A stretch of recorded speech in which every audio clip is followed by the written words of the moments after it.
Good morning, everyone. On behalf of the CUNY Urban Food Policy Institute, I would like to welcome you to our monthly Urban Food Policy Forum.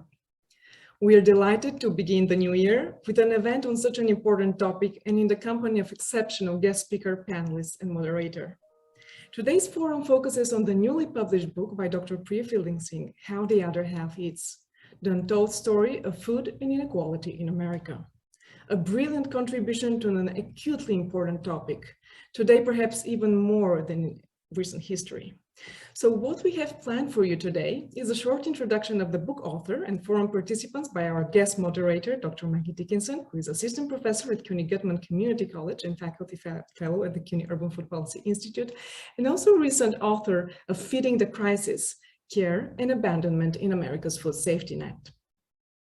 We will then invite Dr. Fielding Singh to present her book, How the Other Half Eats, and after her presentation, we will open the floor for remarks and comments from our moderator and guest discussants. Toward the end of the event, we will have a Q&A segment, and you'll be able to ask your questions via the chat. The moderator will direct them to one or more of the participants. So one last thing before we begin, I wanted to alert you that our next monthly forum will take place on Thursday, February 24th. And the topic will be Food is Medicine. So please mark your calendars, and the registration link is actually already live on the Institute webpage. Thank you all for joining us today, and on to you, Maggie. Thanks, Rosita, and thanks everyone for being here. I'm so excited to be part of this conversation. I'm so excited to be talking about this important new book. So today we'll be hearing from Dr. Fielding Singh, who's the author of How the Other Half Eats. She's also an assistant professor of family and consumer studies at the University of Utah. Dr. Fielding Singh is a very prolific scholar. In addition to this book, she's published widely in academic journals, writing largely about the social determinants of health and disease, as well as an important public scholar. And that's really one of the reasons why I'm so excited to talk to her about this book, because she's really bringing so many of these issues that we're looking at in various ways in academic settings into a very public conversation and a very accessible conversation, and again, a very important one. She has brought her research into public audiences in venues such as the Washington Post, the New York Times, and we're just very happy to have you here and to have the chance to discuss this work with you. After Dr. Fielding Singh's presentation, we'll have some short respondents from Dr. Nevin Cohen, who is the director of the Urban Food Policy Center and associate professor at the Graduate School of Public Health here at CUNY. And we'll also be hearing from Joel Berg, who is the CEO of Hunger Free America and the author of 2 books himself, How Hungry is America, and I wrote this one down, America, We Need to Talk is his newest book. So I will turn it over to Dr. Fielding Singh, and I'm looking forward to the conversation. And we'll have the chat open, so we'll have some question and answer at the end. So if you have questions coming up, just pop those in the chat so we're able to have those for the conversation at the very end.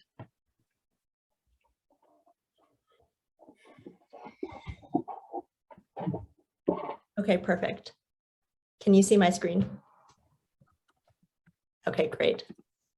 All right, well, thank you so much for that really kind introduction, Professor Dickinson, and thank you so much to you and the Urban Food Policy Institute for the invitation to be here.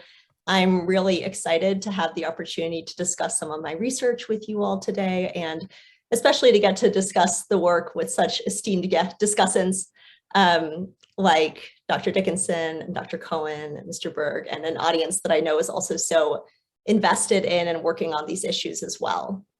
So I am a sociologist of health, family, and inequality, and today I'm going to be talking to you about a stream of research that features in my book, How the Other Half Eats.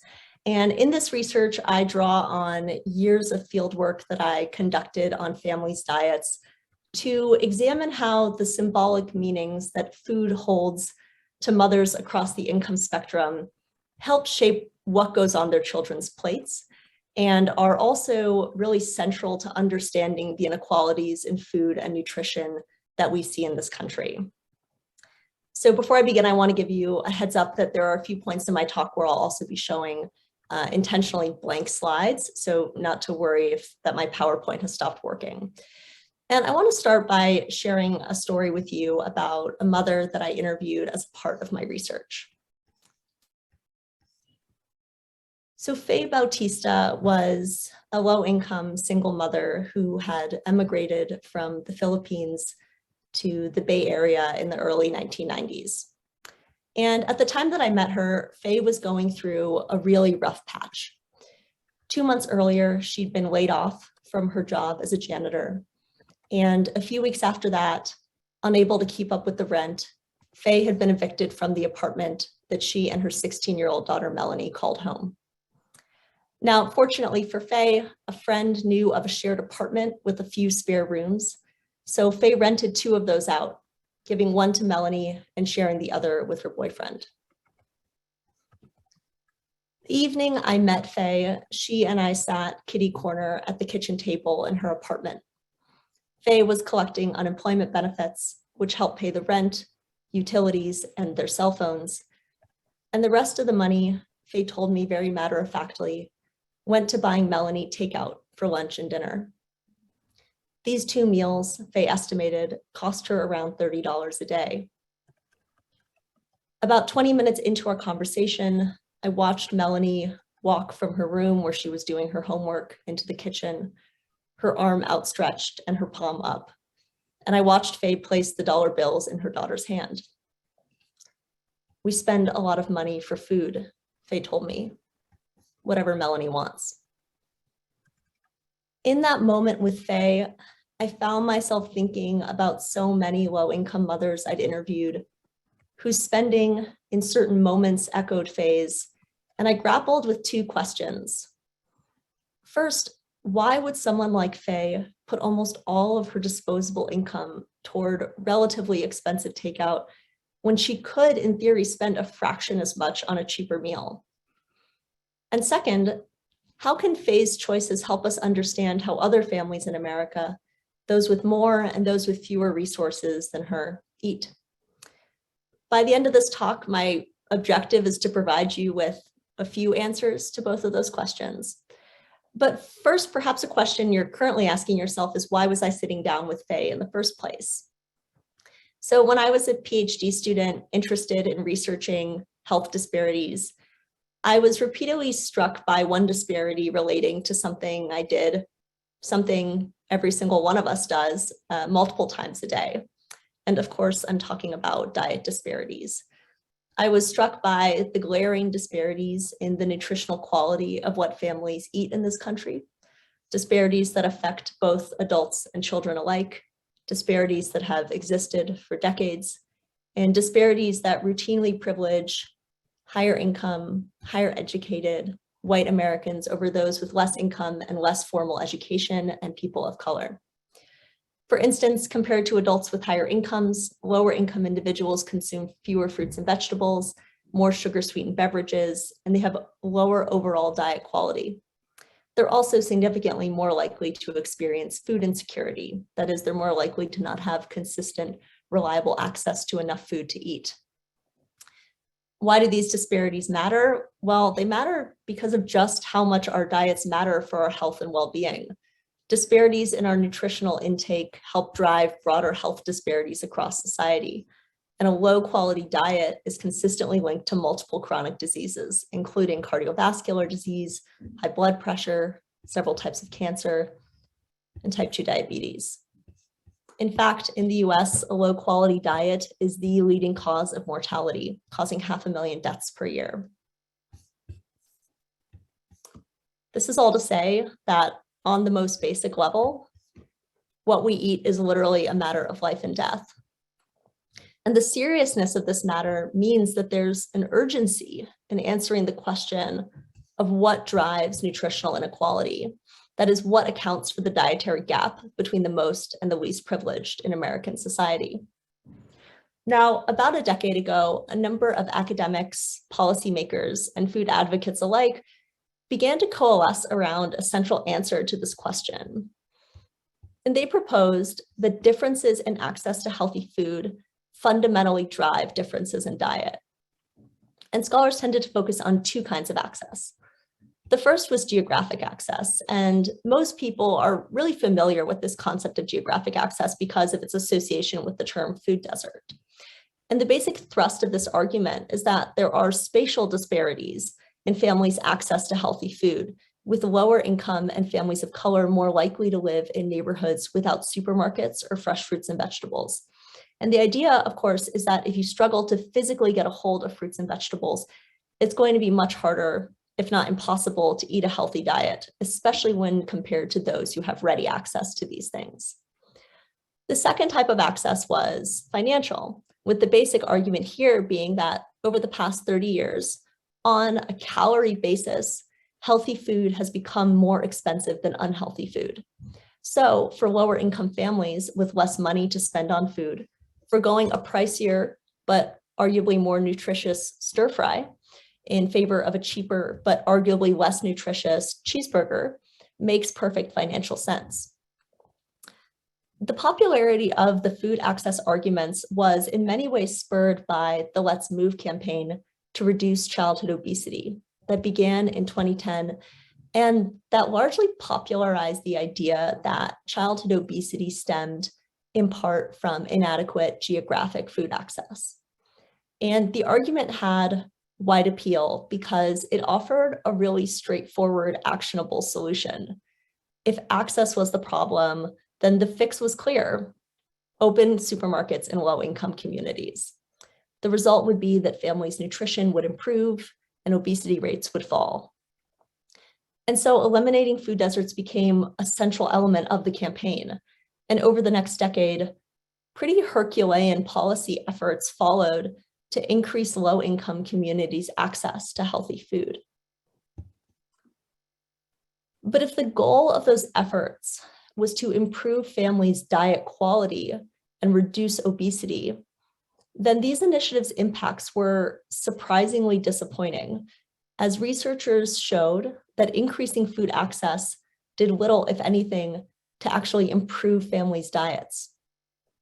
In fact, a 2019 econometric analysis suggested that differences in food access account for just 10% of the nutritional gap in the US, which means that about 90% of dietary differences are not due to geographic food access. Now, the authors of this study argue that the other 90% is due to differences in consumer demand.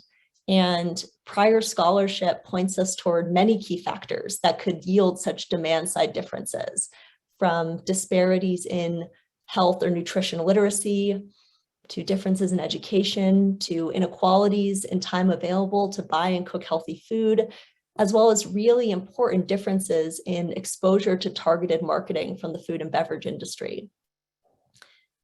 However, as a sociologist, I've always been struck by an assumption underlying many of these explanations, an assumption that, in my mind, can limit their explanatory power. And that assumption is that food's meaning to people is solely material.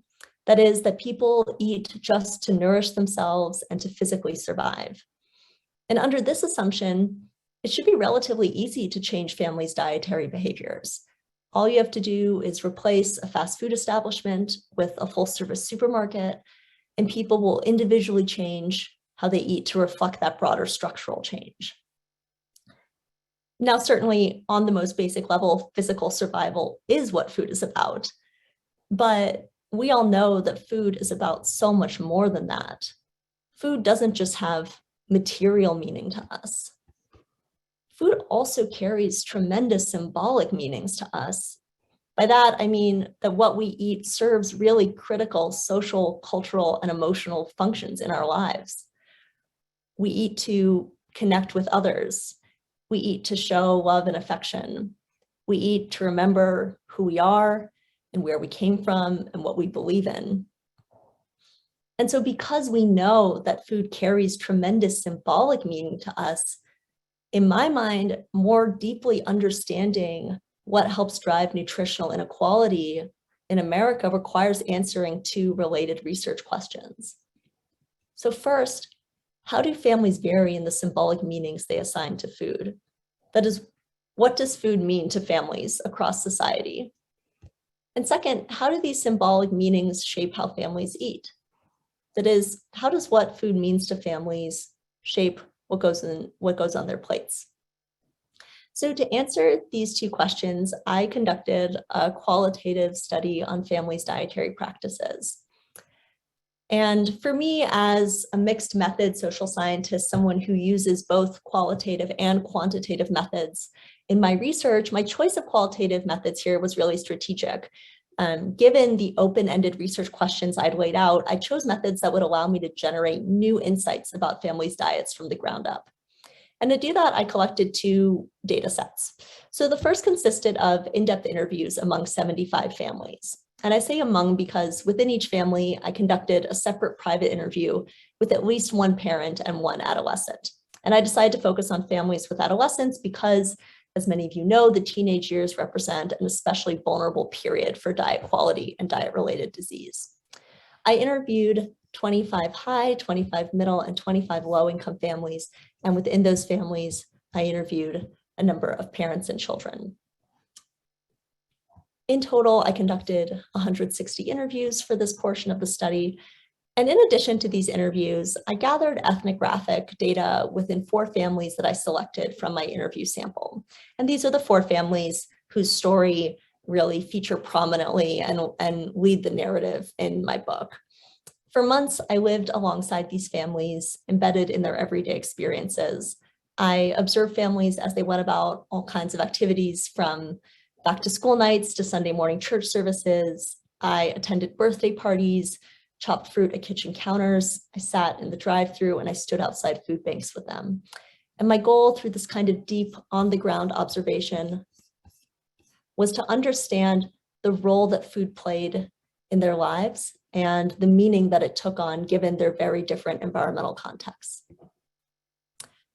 Finally, and this might be a little bit in the weeds, but because we know that family income is often correlated with other sociodemographic characteristics, I also built variation into each income group in the domains of race, ethnicity, family composition, and parental employment.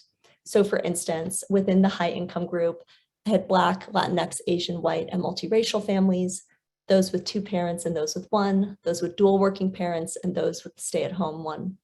And what this allowed me to do as a researcher was to kind of tease apart the role of these different characteristics, and more importantly, to examine how these characteristics interacted to produce different dietary beliefs and practices across families.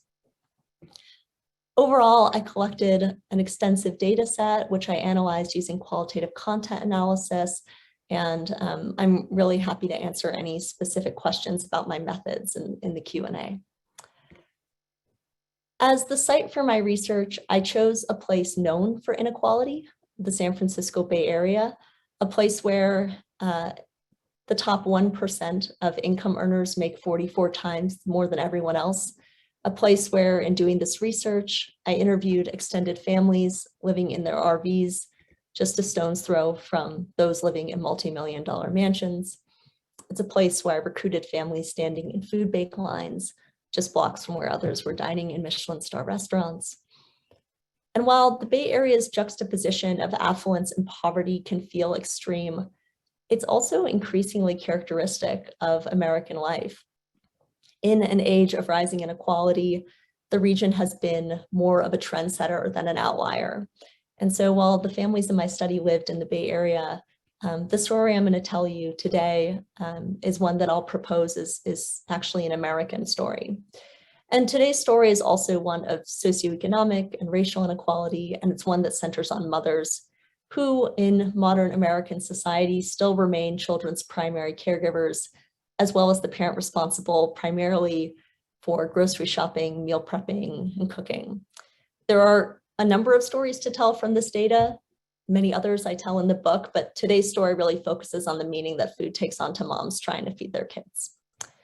So before I dive into the inequalities I uncovered in my research, I have to start with a commonality that bound all of the families I met. And that commonality was that mothers across the income spectrum valued their children's diets and health. most mothers I spoke with mentioned the importance of a healthy diet for their child, and they connected the dots between healthy eating and their kids' current or future health. So low-income moms like Miranda Kirk, who told me, "You are what you eat. Food is your medicine. As a mom, you tell them as much as you possibly can throughout their life. Your health is going to depend on what you put into your body, period." Or higher income moms like Alma Garcia, who told me, "I feel like food is an investment in our long-term overall health." And yet, despite these shared values, families reported diets of varying quality. In particular, lower income families reported purchasing and consuming more processed, non-perishable products, the stuff that tends to line kitchen cabinets rather than refrigerator shelves. So what explained these differences in consumption that I was seeing across the families in my sample? So to answer this question, I first turned to the prevailing explanations in the field, in this case, the food access arguments, to see what kind of leverage they might offer me in accounting for these differences across families. So to start, in my sample, in the suburban/urban context of the Bay Area, geographic access offered relatively little explanatory power. First, most of the families in my study did not reside in food deserts, but more than this sort of objective measure, which I could look at using the USDA Food Desert Tracker, I was really struck by the fact that mothers didn't report geographic food access as a challenge. Moms told me all kinds of challenges when it came to feeding their kids, but physically getting a hold of the food that they wanted was not a challenge that arose in my sample. Financial access offered a much more promising solution. To be sure, low-income families spent less money each month on food. Many were receiving federal food assistance. A majority were food insecure, and low-income mothers reported being more price-oriented in their purchases. At the same time, mothers also told me that they weren't always guided by price. In fact, moms like Faye Bautista, who I introduced at the beginning of this talk, told me that sometimes they spent more money on food than they would otherwise in order to meet their kids' requests. But it wasn't just low-income moms whose kids bombarded them with requests for junk food. Across income levels, moms face pressure from kids to buy them unhealthy foods. And this is obviously far from surprising, given the $1.8 billion in marketing that the food and beverage industry spends every single year to cultivate in children a desire for sugary drinks, sugary cereal, salty snacks, and fast foods. And yet, I discovered that high, middle, and low-income moms in my sample navigated these pressures really differently. So through mothers' reports to me about how they responded to their kids' requests, I generated a really simple count of how many moms in each income group said that they regularly denied their kids' food requests for health reasons. While 96% of high-income moms told me that they regularly said no, 54% and just 13% of low-income moms said the same. Now, I want to be really clear, it's not that low-income moms never said no to their children. Rather, when they did say no, they told me it was because they didn't have the money, not because of this health concern.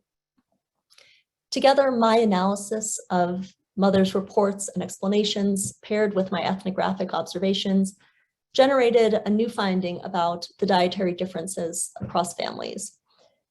And that finding was that moms' feeding practices stemmed in part from what food symbolically meant to them. And those meanings were shaped by the socioeconomic context that they were raising their children in. So in my book, I showcased these different symbolic meanings through the stories of the 4 mothers across the income spectrum that I ethnographically observed. Naya Baker, a Black mom living below the poverty line, Dana Williams, a working class white mother right above it, Renata Ortega, a middle income Latina mom, and Julie Kane, a high income white mother. Today, because of the short time that we have together, I'm going to focus on the symbolic meaning that food took on to low income mothers and tell Naya's story while weaving in insights from other mothers I interviewed. And I want to be clear that while I focus on this one story, Naya's experiences are not unique to her, but rather reflect broader trends in my data about how lower income moms assign symbolic meaning to food. So Naya was a single Black low-income mother of 2 daughters, Mariah and Natasha.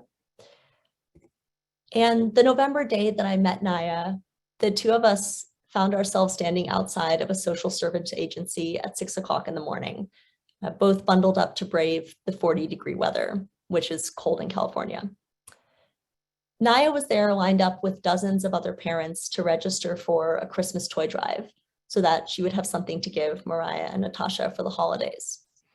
And I was there looking for families like Naya's to participate in my research. And when I told Naya about my study, she was instantly interested because I was compensating families $60 for participating. And for Naya, money was tight and it was always on her mind. Naya had not had the opportunity to finish high school, and over the years she had worked a string of low-wage jobs, from cleaning dorm rooms to bussing tables. And one thing that first struck me about Naya, and that I came to deeply admire about Naya, was that she was not one to sugarcoat. She was extremely candid, and she took pride in telling it like it was. And Naya's honesty extended into how she talked about her family's diet, which Naya believed was not as healthy as it could be. Naya told me, "I think we're eating way unhealthy because of a lot of the snacks. Of course, I know that's junk food. I'm gonna keep it real. I buy a lot of junk food, snacks like donuts, Nutty Buddies, the popcorn and stuff like that, chip sodas." Now, one reason that Naya bought these foods was that Mariah and Natasha asked for them all the time. Naya told me they always want potato chips, the cheesy kinds, cheese puffs or Cheetos. Like some things they do ask me and I don't like to buy that stuff for them, I end up getting it. And then she paused for a second before adding, they win all the time. But it wasn't only Naya's kids who won. Other lower income moms echoed Naya in sharing that they too often work to oblige their kids' food requests. So moms like Margaret Nicholson, who told me about her kids, they're the ones who choose it. Whatever they like is what we eat. I really cater to what they like. So we do eat a lot of pizza, corn dogs, hot dogs, fish sticks, and tater tots, stuff like that. So how can we make sense of why moms like Naya and Margaret said yes to their kids, even when they knew full well that these foods were less healthy, and when they also valued their children's diets and health? Making sense of this requires understanding what it means to mother in a context of financial scarcity and insecurity, 2 hallmark features of raising a family in poverty in America today. The summer I spent with Naya was one of the toughest summers she had ever experienced. A few months earlier, a series of health issues had left Naya unable to work. And while Naya had filed for disability that spring, she was yet to see any payments come in. So in the meantime, Naya made ends meet by constructing a formal and informal safety net for herself. She lived largely off of Social Security benefits for her daughter's learning disabilities, as well as her boyfriend's SNAP benefits. And most of that money went fast. It went to rent, utilities, garbage, cell phone bills, and cable, leaving Naya with very little disposable cash. So that summer, without any money, there was pretty little to do. Naya once summed it up when she told me, "You need cash to do stuff." But Naya didn't have cash. So most of the time I spent with her and her family that summer, we spent it sitting on the couch in her garage, watching TV and eating junk food. And Naya explained to me what she had told her daughters at the outset of summer, when she knew it was going to be a tough few months and that she wouldn't have much to give them. She said, "I told them it's not all about fancy clothes and fancy cars. Be happy you have a roof over your head. You have food in here. You can watch TV when you want to and use the bathroom whenever you want to. You have a fan inside to go to when you get hot and a blanket to get under when you're cold." And then Naya turned to me and said, "I'm just trying to survive." And in trying to survive, Naya had to say no all the time.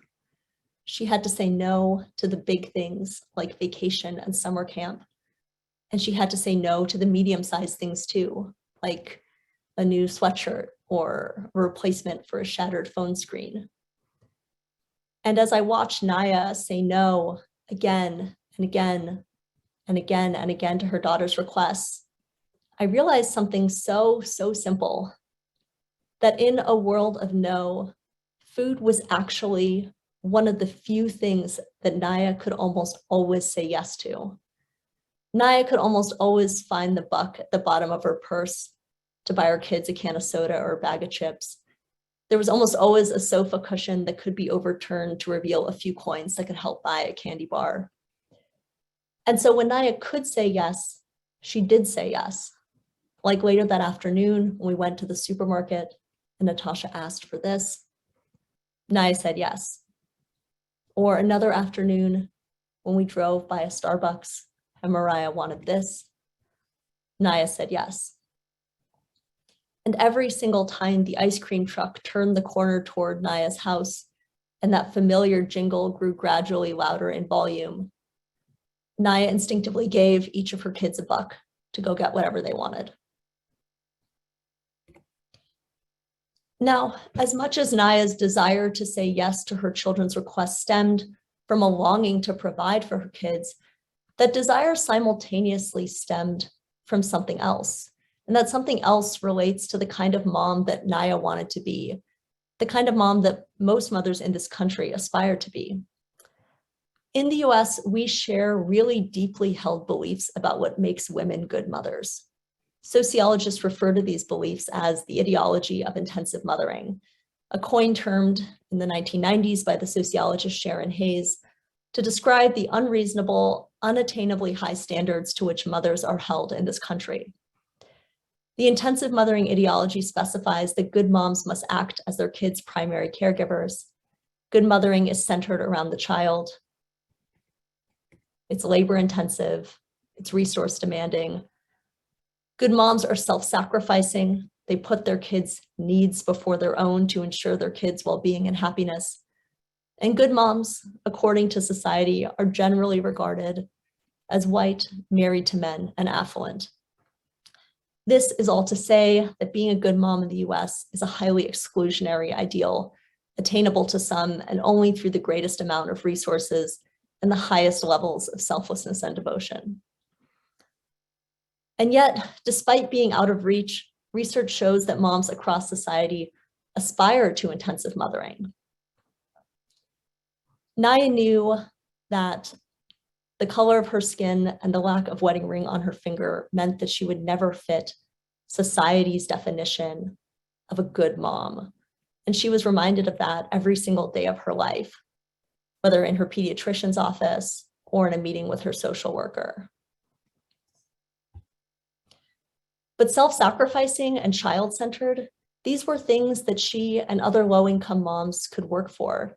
They could strive to always put their kids first, to subvert their own needs for their children's, and to put whatever resources they had at whatever moment they had them toward their kids' happiness.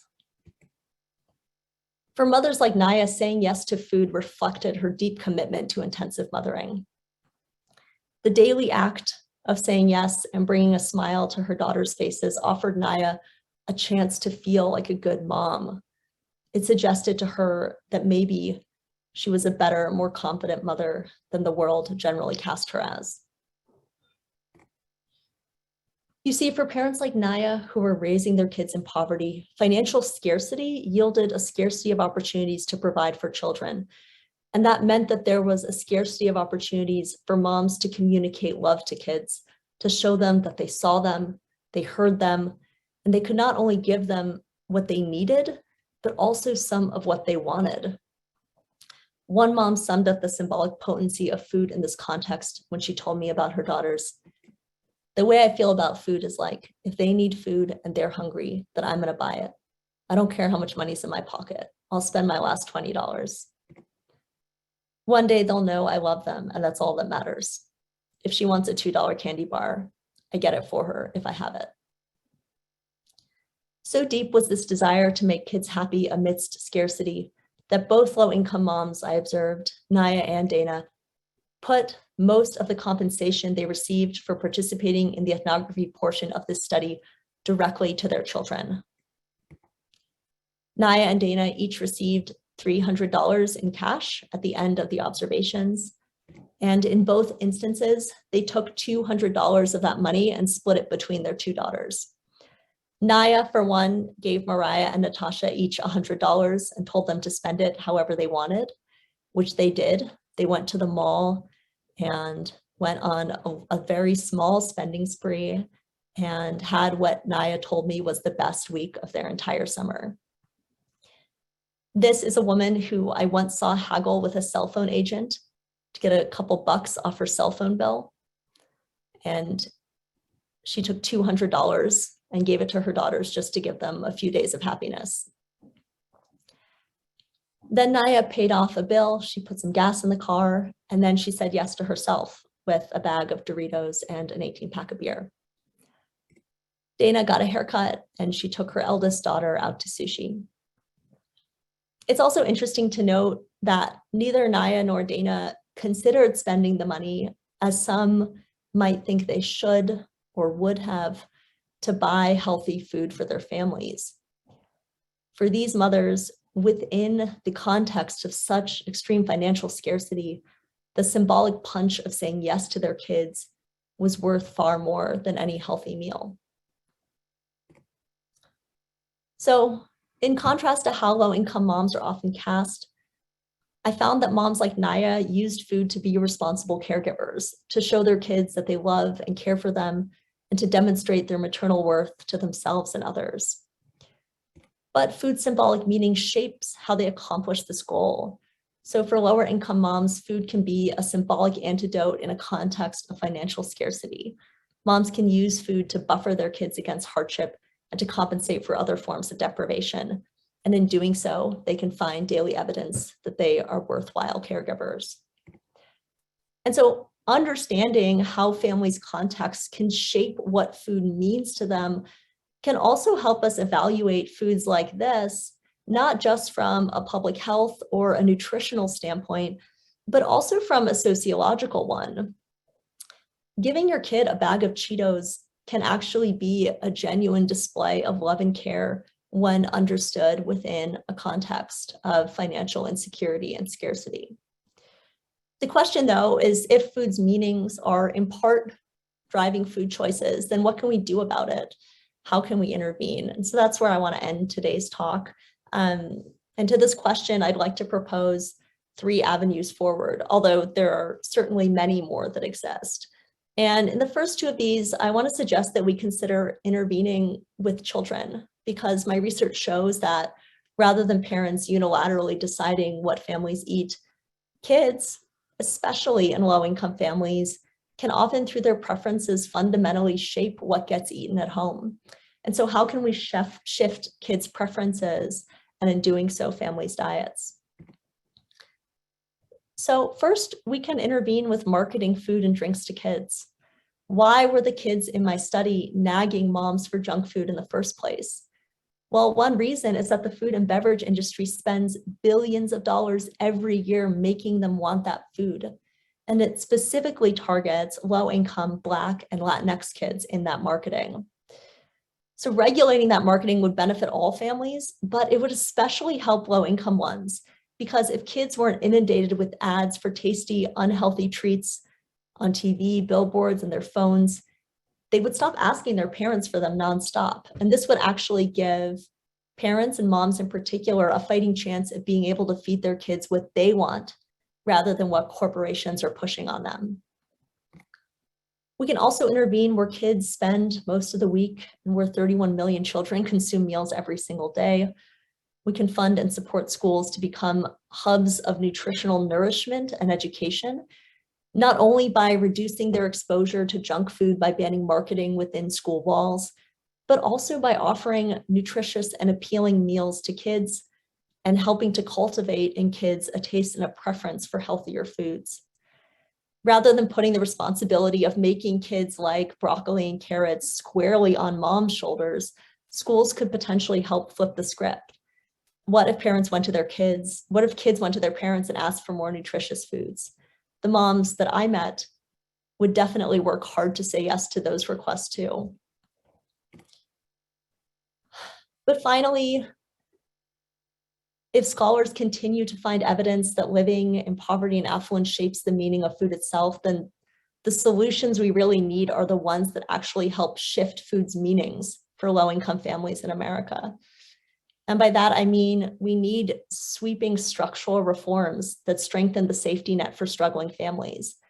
And this could mean anything from legislating a livable wage to expanding access to affordable housing, to, as was done in the federal pandemic relief package and has been proposed in Build Back Better, significantly expanding tax credits to families with children, increasing SNAP benefits to cover more of families' monthly food expenses, and reducing barriers to enrolling in benefits that can help improve families' material conditions.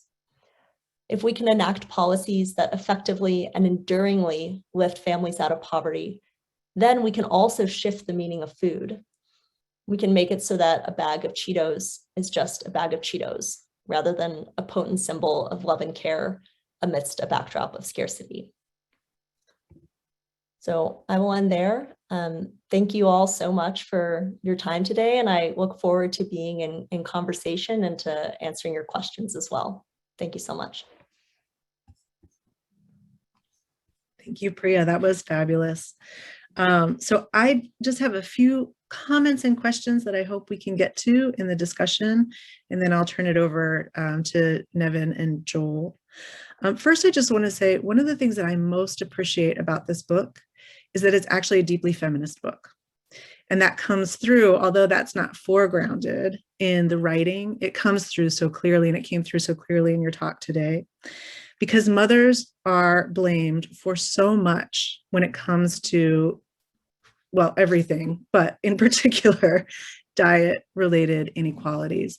And I think what you're doing, that one of the most important interventions for me is really shifting that blame. And part of that comes through this cross-class comparison, right? Which I think was just a really brilliant decision in terms of your methodology, is really putting the stories of women across the income spectrum in conversation with one another. The other thing that comes to mind, as you were talking, is that, and I think about this a lot, so much of food policy, the things that would impact food choices, is not actually food policy, right?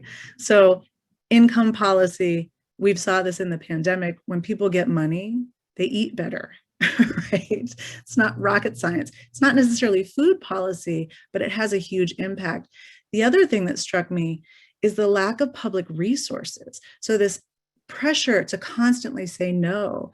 I can't help but thinking how that also is related to no longer having public programs for children that are low cost or free that people can send their children to. We've had so much privatization. And I'm curious how you think maybe that also feeds into just the no-ness that you described so well, that these mothers are struggling with. And again, that I think is just such a brilliant intervention here. The other thing I just want to touch on quickly, and that I think is so important, are the ways you challenge these standard tropes or narratives that we have around both proximity and price as the drivers of food inequalities or dietary inequalities. And I want to call in here some scholars like Ashante Reese, and also folks like Karen Washington, who have really challenged that food desert narrative, talking about it as an idea that comes from outside of communities. And that also, shifting our language to something like food apartheid. So we're really looking at these larger structural issues. I think you're doing something really similar in a slightly different way, especially around that question of proximity. And one of the things that also comes to mind, when I was reading the book and hearing you talk is, and this is a question really about research and researchers' role in all of this. That narrative around food deserts was very seductive And there was a tremendous amount of investment in that narrative. When we look at the kinds of tools that the USDA built and the research dollars that went into that, and I of course am biased. I'm an anthropologist and an ethnographer. And so one of the things I was hoping we could talk about a little bit too is the importance of qualitative research, because what you are getting at are not easily measurable things. There's no tool that you can use. There's no data source that's just out there that exists that we can scrape from to see these things. And it strikes me that your choice of qualitative methods to really spend time with people, to see what their lives were like, is so powerful in helping us understand what's really going on in families' lives beyond these very simplistic arguments that I think are seductive because they're easily researchable, but may not actually bear a lot of fruit, as you pointed out in the beginning of your talk. And so I hope that's another thing we can touch on a little bit. So I want to turn it over to Nevin and Joel. I know they've also got some questions and some things they'd love to raise, and then hopefully we can hear a little bit more from you, and then we'll open it up for questions from the audience, which if you have, go ahead and you can start putting those in the chat now. Thanks, Maggie. Thank you, Priya, for this wonderful presentation and for writing the book. I think it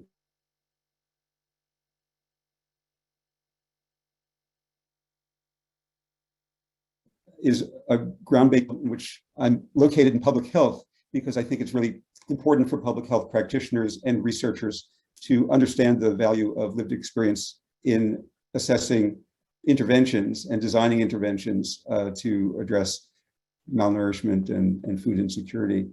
I was particularly struck, and you brought this out at the end of your presentation and throughout the book, of the focus on the role of marketing in constructing values and constructing meaning. And I wonder if you have some thoughts on how alternative meanings can be constructed. One of the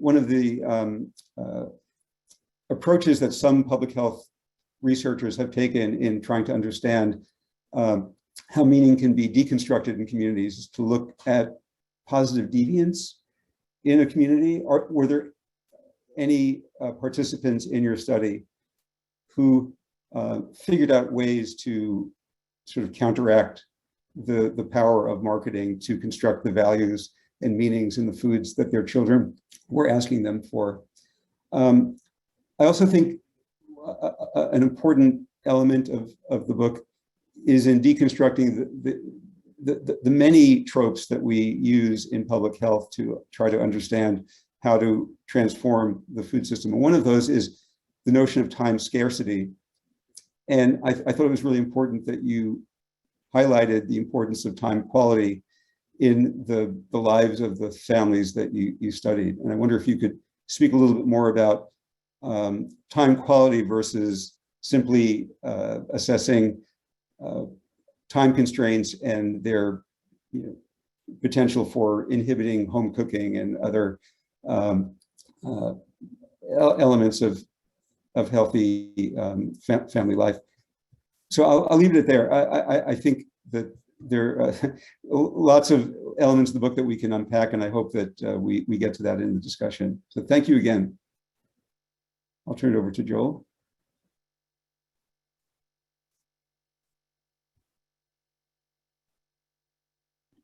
Joel, you're muted.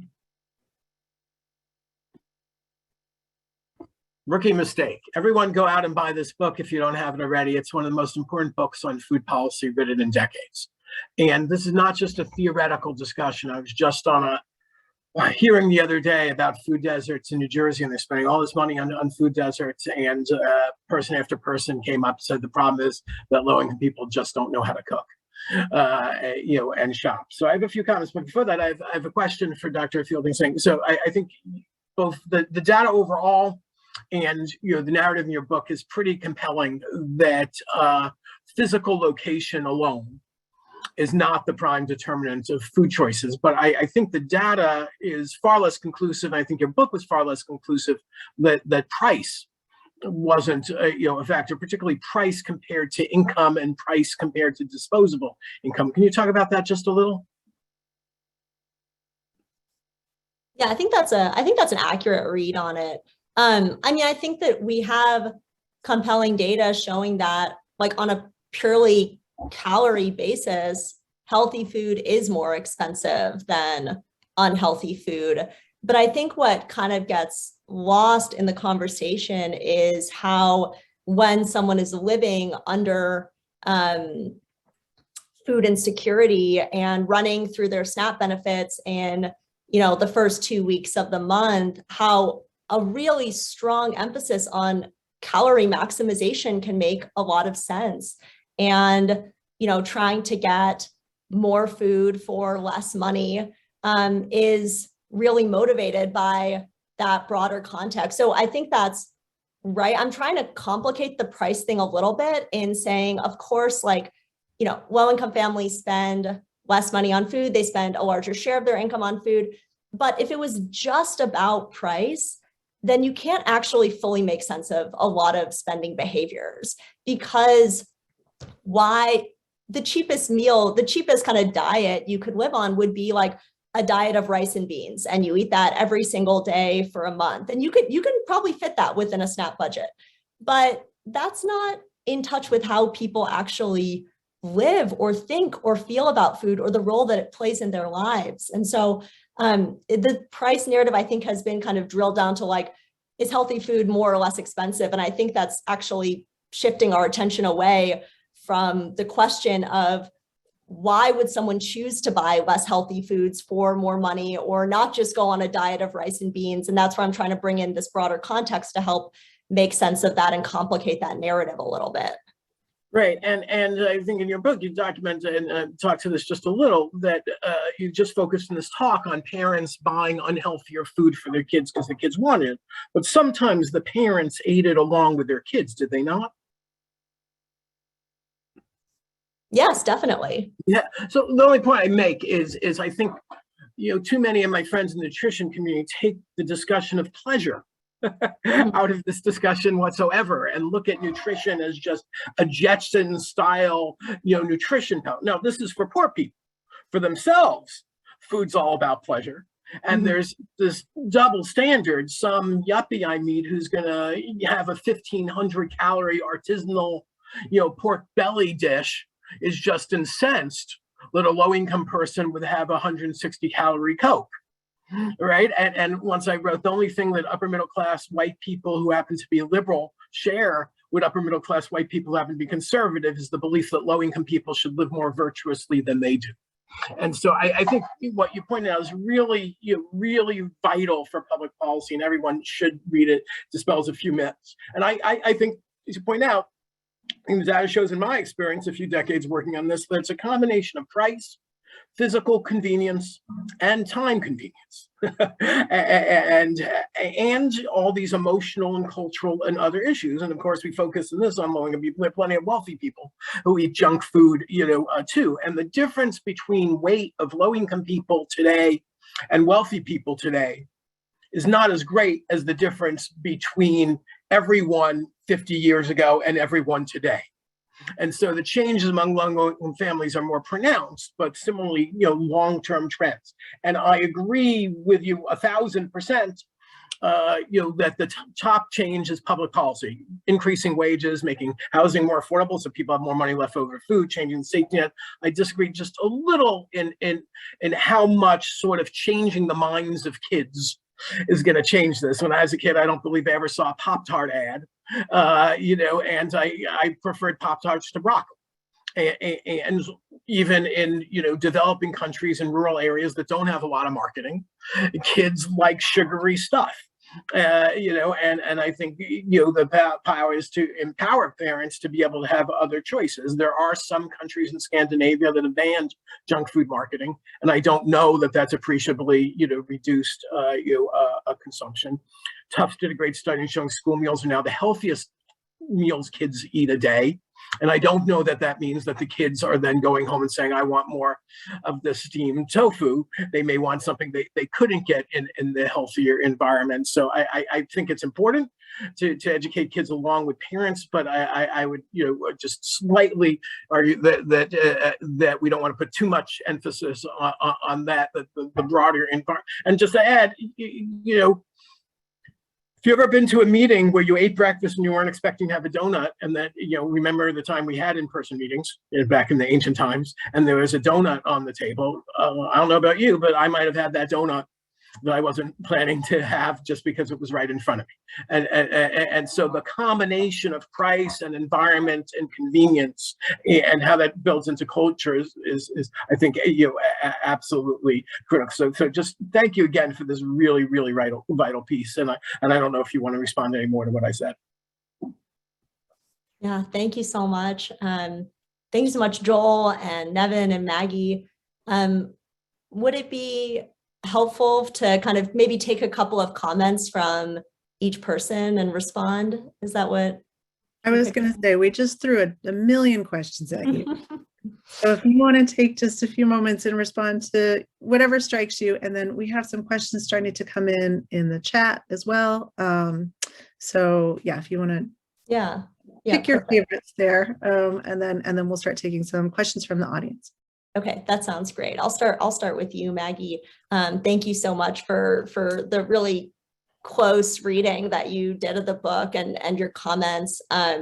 So much of what you talked about really resonated with me. The underlying feminism of the book, I wanted to share, that actually wasn't how I thought this research was going to go when I started this project. I was really interested in this from a kind of, I was very much informed by the broader discourses about nutritional inequality and trying to understand what role food access played or not. And the project became a really feminist work, and the book was written in that way, kind of through the eyes and the lens of mothers who are continually blamed and held accountable for how families eat. But I didn't think, when I started this project back in 2015, and I think that speaks to just how clearly that came through in my interviews and observations, that mothers felt so deeply responsible for their children's diets and felt so on the hook and judged for those diets, and that those feelings actually played a really fundamental but often missed role in how they thought about and shopped for food and felt about the food that their kids ate. So I'm glad that came through in the book.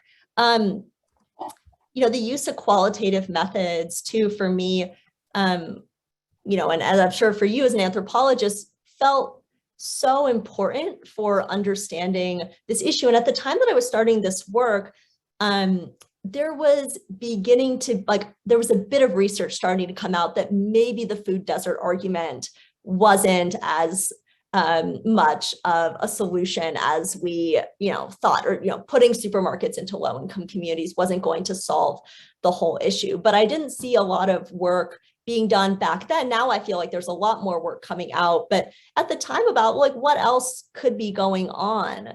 And so, the use of qualitative methods seemed in some ways like just kind of one of the only ways to really dig into that. And I was also really motivated by the fact that I think that qualitative methods should often, if not always, be at least in part informing the interventions that we do. And it seems like so many interventions that are done around, broader health issues, but nutrition in particular, are based on a set of potentially flawed assumptions about how people think and feel and act around food. And so my goal with the work was to be able to at least provide a set of insights and findings that those who run these interventions might consider. It might help them shift a feature of the intervention or think about another element that they could include. And so that's definitely a hope. And I also hope that there is, and I think there is, a broader trend towards using qualitative methods in food and nutrition. So I think that's really exciting as a researcher to be in this space and to see that. Nevin, thank you also so much for your comments. And I like how you kind of pulled out other threads of the book around marketing and the different tropes that I'm trying to, dispel our common understandings of. I think the time one was one of the more, for me, fulfilling kind of explanations to write about, because I feel like there's this discourse that, like, it only takes a half hour to put a meal on the table every night. So if it only takes, a half hour to stand in the kitchen and whip up a meal, then why doesn't everyone do it every single night? And, in spending time with mothers, it got me thinking about just how simplistic that recommendation is and how it doesn't take into account the fact that people might not want to spend their time that way, right? There's a really strong normative assumption that we should all want to cook. And if we don't cook, we're being, especially as mothers, we're being irresponsible caregivers. But for, I tell the story in the book of a mom who worked as a cashier all day, stood on her feet 12 hours a day, had maybe an hour or two at home with her son in the evening. And the last thing that she wanted to do when she came home was go stand in the kitchen, stand again by herself and make a meal, when she could be spending that really precious time with her son. And also she could be getting herself a break from a really long and tiring day. And so, I find that recommendation to be so stripped away from the context of people's lived experiences. And so, I hope that we can talk about time and time scarcity and time crunches in a more nuanced way that also takes into account time quality, and the fact that there's also going to be just differences in how people want to spend their time. And rather than judging people who don't want to cook, can we also think about why that might be, and what other solutions can not, again, put all the responsibility on the individual to solve through cooking home cooked meals. Can I just interject? A lot of those people who make those recommendations eat a lot of food out or have a lot of food delivered themselves. Again, there's a vast double standard of what they want low-income people to do than how they live. Sorry to interrupt.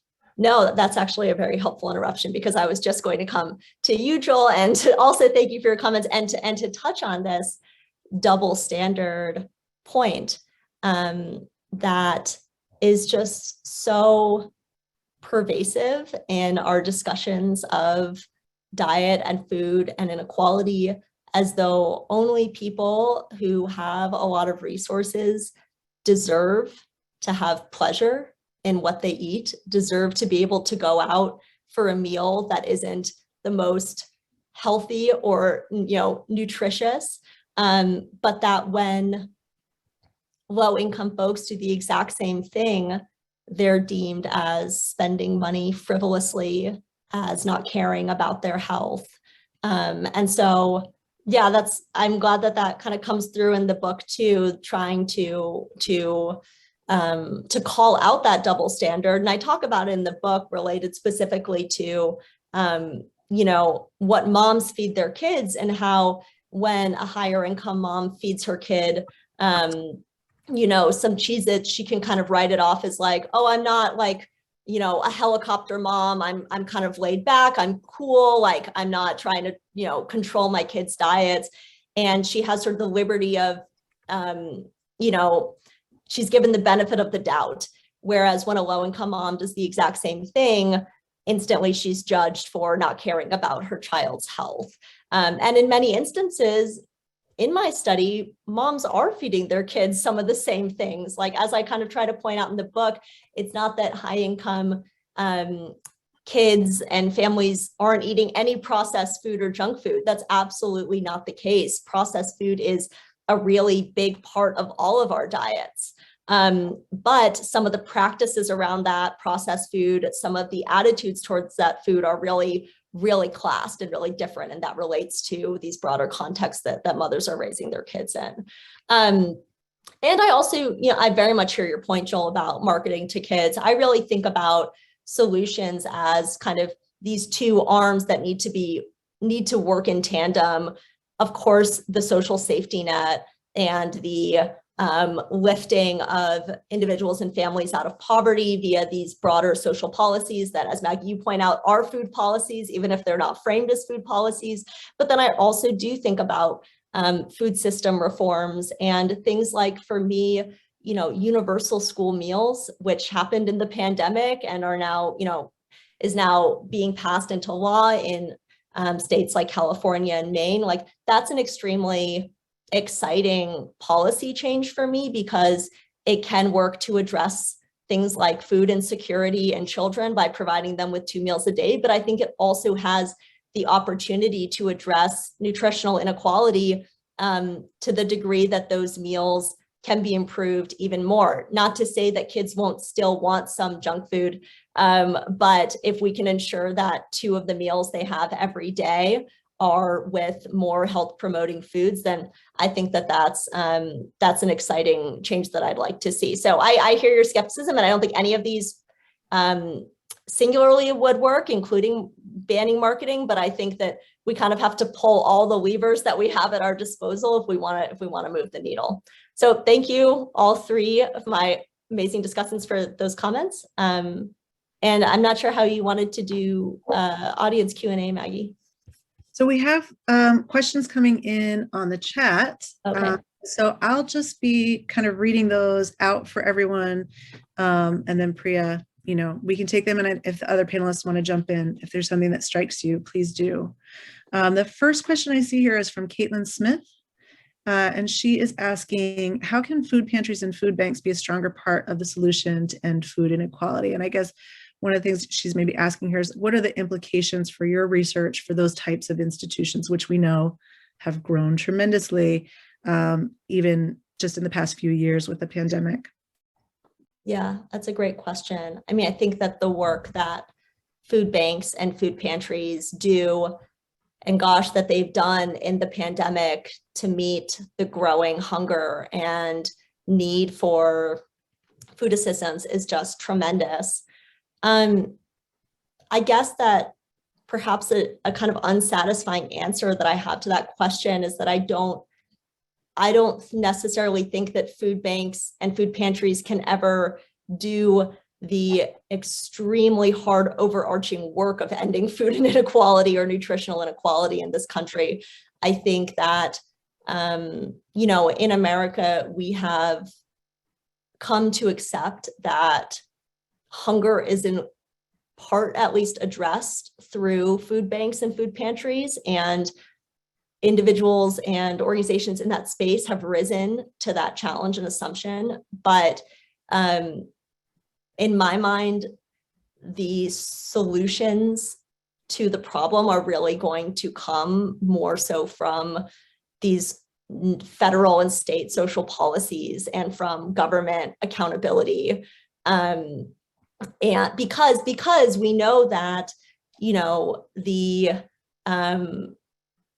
amount of that money from SNAP pays for more meals than food banks do, that like kind of the role that federal food assistance can play will just, simply because of how many families it can reach and how directly can be used to put to food, it is just going to address these problems at a more systemic level better. So that sounds like that may be a disappointing answer, but I guess I would say I can't put that responsibility on food banks or food pantries, because I think that those organizations do a tremendous job of addressing hunger, but they can't solve hunger in the way that our federal government has to take that on as its mission. Thank you for that question. Yeah, I know if Jan Poppendick is in the audience, she would appreciate that answer as well. Another question, and I think this makes sense. People are really thinking through some of the implications of your work here. So there's another question from Wendy Nivette Bazile, and I'm very sorry if I'm mispronouncing people's names. I'm just seeing them written So she writes, Tamar Haspel has written about her theory that SNAP should be changed to be more limited to healthier foods, similar to the way that WIC is designed. And so she's curious what you think your research subjects would say to that. And of course, this is a very hot issue. Should SNAP be restricted? Should we allow people to buy whatever they want? And I think, your research has some real implications for that question. So I would also love to hear your thoughts. Yeah, that's a great question. Actually, after Tamar read the book, she and I had a long discussion where we talked about that proposal and her view on that and kind of how that, relates to some of the findings in my book. So, I do actually see the arguments in both directions, and I'll kind of explain why. One is if we're talking just about nutritional inequalities, the nutrition of what families eat, WIC is one of the few programs that has actually been shown to improve the diet quality of those who are in the program. Like, that's pretty unique. SNAP does not have that effect on people's diet. SNAP helps to alleviate food insecurity, but it does not improve nutritional quality. So if we're talking just from like kind of this myopic nutritional perspective, then I can see the argument in redesigning SNAP that way. I think, the fundamental issues with that, though, relate to individual choice and people's right to purchase the food that they want and to buy their families the food that they desire and to have that freedom, even though they are low income. And maybe, the broader public health community doesn't think that they should. There are still individuals with, to my mind, the right to make those choices. And even though SNAP is, of course, supposed to be supplemental, and you could say, well, they can spend their other money on sodas and chips and candy, what we know in reality is that SNAP is not at all supplemental. Most families burn through all of their SNAP benefits within the first 2 weeks of the month and then are scraping to get by, often facing higher rates of food insecurity at the end of the month. So given that we know that SNAP actually comprises a pretty large portion, if not all, of the family's food budget, I think we need to think about the implications of that. If we say you can't use any of the money that you have every month for food on foods that bring you pleasure and joy. So for that reason, I err on the side of not doing that, but I do understand why nutritionists would do that. And I think that, I see the merits of a program, and I support a program like WIC as well. Thank you.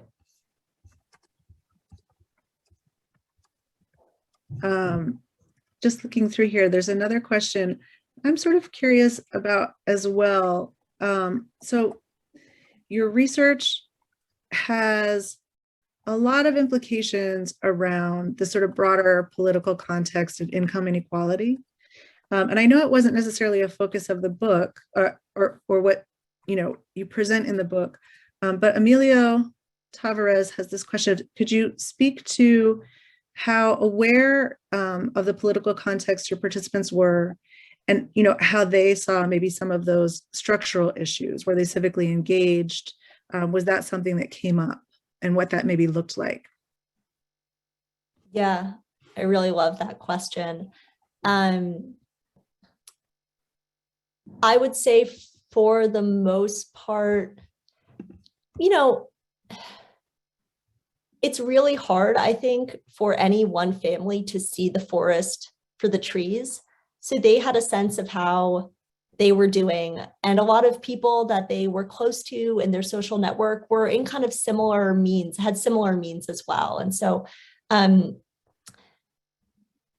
wouldn't say that I felt like the families that I met had a sense of kind of how these broader structural issues were shaping, and I'll focus still on food, but like the way that they ate. One thing that really struck me, though, was how many high income families would talk about how low income families couldn't eat healthy because of food deserts. So they were aware of that narrative and that explanation.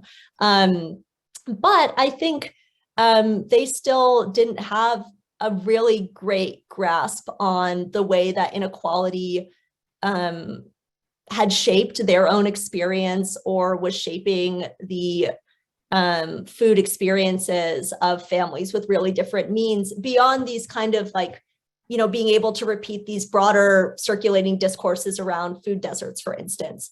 So yeah, it's a really good question. I'm going to think on it, but I would not say that I was particularly struck by deep awareness of those broader inequalities and how they played out in people's lives. And to be fair, this was a few years ago, and I think that the pandemic, in bringing some of these inequalities to light and exacerbating these inequalities, have also changed a lot of people's awareness and the conversation about this. So it could be that were I to speak to them now, that would have actually shifted. But back in like 2016, that was not a part of the conversation. Yeah, it's always, your research is always frozen in time in some way, right? So you're really capturing a moment. We have another question here from April Hurley. And she's asking, to what degree does your research highlight the role of extended families or community institutions such as houses of worship, community centers, et cetera, in building neighborhood food security? So outside of the immediate family, what role do those broader institutions, neighborhood groups, extended families play? Yeah, I can speak a little bit to the extended family part, because that was a really key way that low income immigrant families in particular made ends meet. And, specifically in multi-generational households, it was often a grandmother or an aunt who was taking on a lot of the grocery shopping and cooking. And for, mothers who then were working full-time, often more than one job, they really relied on and depended on that kin, those networks, to be able to provide food for their family. I remember one mom who I write about in the book, she and her siblings would pool all of their money every month and give it to their mother, who would then go shop, and they would always go over to her house to eat dinner. And that was a really pivotal way that they made sure that they didn't go hungry every month, because if someone was coming up short, then another sibling could pitch in a little bit more that month. And so you really, for me, that really shows how also just in such an individualistic society where it's often really just on, the two parents or the one parent in the household to feed, like how that is just extremely difficult, and having a broader community, extended family can help buffer against some of the financial hardship that implicates how families and kids eat. So I was really struck by that, particularly among households where one or both of the parents had emigrated from another country. Thank you for that question. I wonder if I could just have a quick follow-up. And I've been interested in the extent to which other civic spaces entered into your family's lives, parks and playgrounds, libraries, other public places, and the organizations or people who might be involved in programming those spaces. I guess, yeah, that's a great question. And is the question about like how you feel like that shaped the ways that families thought or felt or ate? How they thought about food filling a need in their household, for an activity, for a time to spend together. These are alternatives. People, can use playgrounds and visit spaces. Those have been hollowed out over the last several decades in most cities. But I wonder if the families that you were interviewing and living with really were connected to these other kinds of institutions. To some degree, but I think that your hollowing out point is absolutely right. And I was really struck how many times it came up in conversations with low-income mothers of color in particular, that there were concerns for them sometimes about safety in the neighborhood and about sending their kids out to the park at certain hours and to having their kids be, you know, playing ball in the streets, right? And I think that, you know, there's obviously a lot of work about how neighborhoods can shape physical activity and how the safety or violence of a neighborhood or the role of the police in the neighborhood can shape whether kids are active outside. But I also think that it can shape, again, the meaning of food, because if you don't feel like your kids can be out in public spaces and you want them to have something pleasurable and fun to do, then that can also lead again to trying to find, you know, it can kind of, you know, bolster that meaning of food for providing that avenue, that pleasurable activity for your child. So that's one way that I think that kind of played in. I mean, a lot of the families that I met were involved in church. Their kids went to tutoring at like nonprofits nearby. Like there was definitely an engagement with these other institutions. But I would not say, but I was really struck by kind of the role of the neighborhood in shaping the degree to which they felt like their kids could be out of the house doing things on their own, and then how that could kind of play into, you know, the means that they had to be able to provide their kids with entertainment and joy and pleasure on a daily basis. It's a really good question. Thank you. Yeah, so I want to try to combine maybe two questions here. So one is from Natalie Schock. I'm sorry if I'm mispronouncing that name again. And she's asking, because this has come up a couple of times, so what can we do to downplay the food desert narrative or redirect the narrative to the actual issues that will impact food insecurity and nutritional insecurity? And she sort of follows up to say, in the same way, many of us have been involved in this conversation of redirecting the focus from food banks as a solution to food insecurity. So I think there's some parallels there. And I also just want to note, to throw this in there, because I'm trying to get as many people in the conversation as possible. Philip's health ministry also says the quality of offerings in stores in neighborhoods matter, right? He's raising this point again about, you know, to what degree do we really want to overturn this narrative, and making the point that, you know, what is available in stores makes a difference. So those are kind of two questions. I'm wondering if you could kind of take those up together, because I think they're both raising important points. Yeah, sure. Yeah, I really like both those questions. So, you know, my view on food deserts and on geographic food access is that geographic food access is a necessary but insufficient kind of prerequisite for a healthy diet, in the sense that we absolutely need adequate geographic food access. And, you know, by that, I don't just mean a supermarket, but also, to the second question, a supermarket that has ripe fruits and vegetables, high quality produce, like that is essential. My point is just that even if we do that, we're still going to have an issue of nutritional inequality. Even closing that gap is not going to do enough. And so what I would like to see, I think that we've relied too much on the food desert argument as like, if we solve this, it will be solved. And, you know, personally, as a sociologist, a lot of the food desert argument really resonates with me, because I like that it is this structural explanation. It kind of shifts the blame off of the individual, and it says it's not that people don't want to eat healthy, it's just that they don't have the physical means to do so. So that resonates a lot, and food deserts are a real thing, and there are differences in geographic food access. But all that said, that doesn't mean that that factor is driving nutritional inequality. It, of course, tells us a lot about the investment or disinvestment in different communities, about segregation. Like, it says so much about that.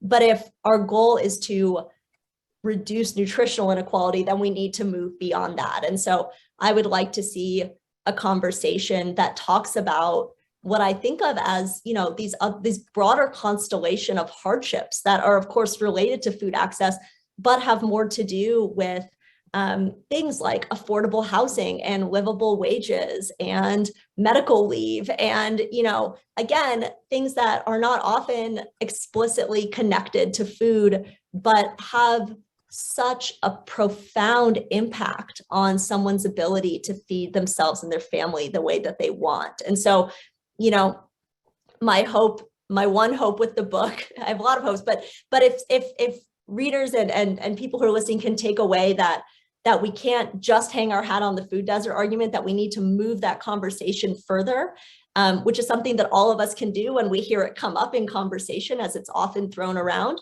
then I think that we have a chance of addressing the root causes of nutritional inequality rather than what we've thought of are as kind of the causes and the silver bullet solutions to fixing it. Yeah, and Joel, I think you're sort of touching on that in your comment in the chat too, this idea of the convenience story, that food deserts in some ways become a convenience story, particularly for people who are in positions of power or influence, right? Because it also shifts blame, as you say, away from these larger issues like, are we paying people enough? And what's the minimum wage? And what are our tax rates? I don't know if you wanted to add anything. I'd just say it's the liberal cop-out in exchange for the conservative cop-out. It's all their fault. Mm-hmm, mm-hmm. Yeah, and I think also corporations in many ways benefit from the food desert argument, because if it's all about just increasing access to healthy food, then it's not about decreasing access to unhealthy food. And someone in a comment mentioned that many food deserts are also food swamps, which is, kind of in one of the ways that the conversation has been shifted in a positive way. But, many low-income neighborhoods are inundated with fast food options. And so I think the food desert, the term desert has really obscured the role that corporations have played in trying to overwhelm and just saturate low-income neighborhoods with less healthy food. I'd also say that in certain rural areas, I think the pernicious impact of food deserts is worse than in urban or suburban areas. If it's literally a 50 or 100 mile drive, then that does become a serious factor. And that relates to the price of gas. Mm-hmm. Yes, that's absolutely right. And I mean, I don't think, I'll clarify that my argument is not one, that food deserts don't exist, or two, that they don't matter at all. Rather that if we look at nutritional overall in this country and we look at a variety of suburban, urban, and rural environments, the predominant driver of nutritional inequality is not a food desert. That's not to say it doesn't have a disparate impact on different communities, and that, to Joel's point, rural communities aren't more affected by it, but rather, if we're thinking on a broad scale about how we're going to solve this national issue, then we need to be looking at other explanations as well and focusing our efforts on addressing those. I just say politically, one of the reasons Michelle Obama ended her term as, First Lady, one of the most popular figures in America, is she focused on stuff like this, not the more controversial thing like higher wages or higher taxes.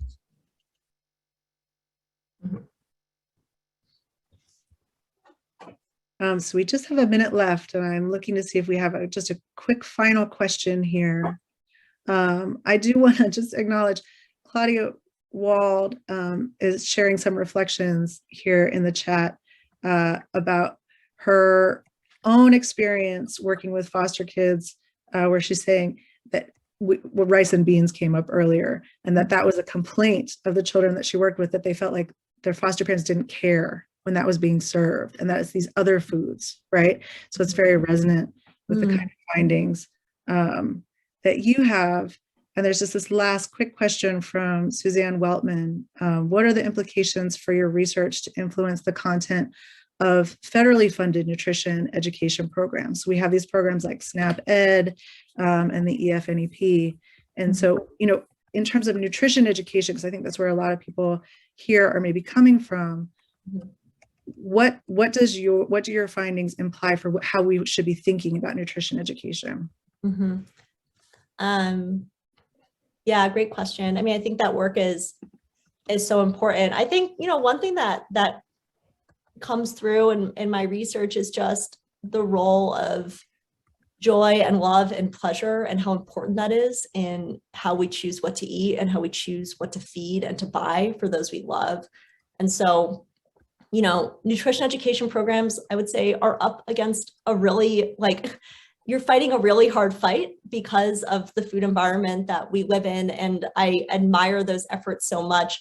And I think to the degree that those emotions can be considered in how you think about and approach educating people about food and just understanding how emotional of a thing food is for people and how that really shapes the choices that they make. I think that infusing that into a pedagogical approach and just knowing that that's a really big deal, that even if parents want to feed their kids healthy food, you know, their broader context within which they're raising their kids can make other choices make a lot of sense and allow them to show love and care to their children. I think for me, just infusing that understanding into the way that we talk about and teach and evaluate people's nutritional choices is that would be my hope for how that could impact those programs. So thank you so much for that work and for that question.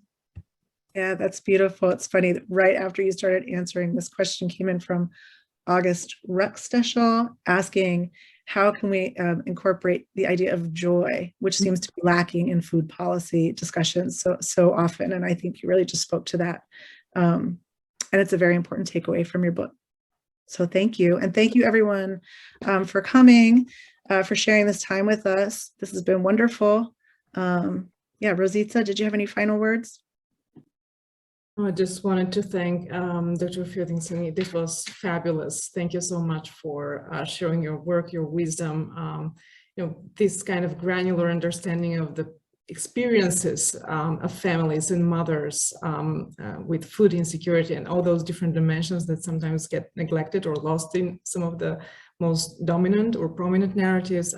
Was really eye-opening, at least for me. So thank you so much for sharing this with us today. And I'm sure this doesn't stop here. There will be many follow-up conversations and we'll continue sharing some of those research and broader questions and curiosity about these deep struggles and ability to illuminate them through our work. And we are so thankful and grateful that you were able to join us today and our audience. Thank you so much. And thank you everyone for joining us. We pasted a few additional resources. If you haven't checked it out already, there are a few different options to buy the book through the publisher website, which you pasted. And also the e-flyer for the event contains a host of different resources, interviews with Dr. Fielding Singh and other related articles and books we cited today. So please check it out and remember to register for our next forum in February. Food is medicine. Thank you very much, everyone.